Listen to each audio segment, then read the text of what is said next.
प्रभु यीशु मसीह के नाम से इस नए दिन के लिए मैं परमेश्वर का धन्यवाद देता हूँ। प्रभु हमारे जीवन में आशीष और बरकत की बातों को करने पाए। आशीष और अनुग्रह का वचन जो आज के लिए प्रभु ने उस वचन को दिया, उसके लिए हम धन्यवाद देते हैं। मेरे साथ को लिए गलातियों की पत्री 3 अध्याय के 29वें वाक्य। गलातियों की पत्री 3 अध्याय 29वें वाक्य, जहाँ लिखा है, और यदि तुम मसीह के हो तो अब्राहम के वंश और प्रतिज्ञा के अनुसार वारिस भी हो। गलातियों की कलीसिया के लिए प्रेरित पौलुस एक ठोस कुछ बातों को कहते हुए हम देखते हैं कि कभी कभी पौलुस का पत्रियों में कई प्रकार के चुनौती भरे वाक्य को हम देखते हैं।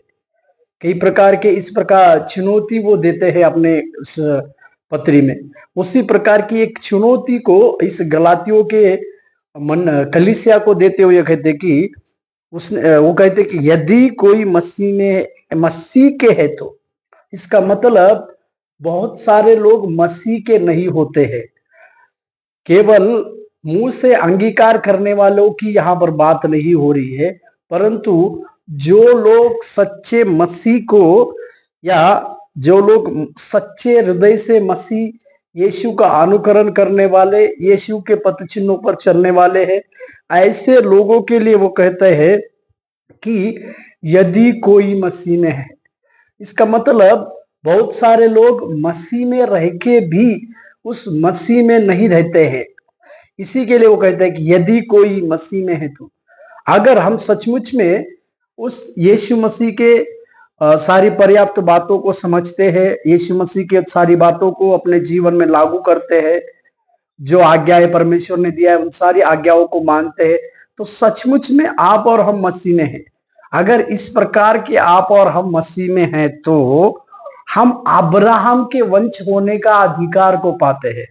प्रभु के नाम की महिमा और प्रशंसा। यानी जो नए नियम में प्रभु यीशु मसीह को मानकर उन्हीं के साथ चलते हैं, वे सारे लोग अब्राहम के वंशज है बोलकर इसकी पूर्ति प्रभु यीशु मसीह ने भी की। और साथ ही साथ जब हम अब्राहम के वंशज होते हैं तो प्रतिज्ञा के अनुसार वारिस भी होंगे, क्योंकि हम जानते हैं अब्राहम से परमेश्वर ने जो प्रतिज्ञा की थी इसहाक को देने की, वो प्रतिज्ञा का वारिस था। इसी के लिए यदि आज आप और हम सचमुच में मसीह में हैं तो वो अब्राहम की वंशज होते हैं, और अब्राहम की वंशज के साथ साथ उस प्रतिज्ञा के वारिस भी होते हैं। इसके लिए आज के दिन में इस वचन की ओर ध्यान देते समय हम एक बात समझने पाए, हम प्रतिज्ञा के वारिस हैं।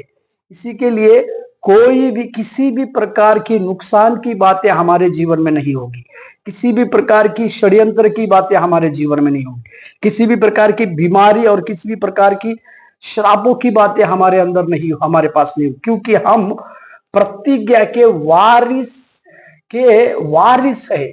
इसी के लिए हम इस बात को आज के सवेरे के समय में सोचे और अपने जीवन में इस प्रकार की बातों को लागू करने में प्रभु आपका आशीष दे। धन्यवाद।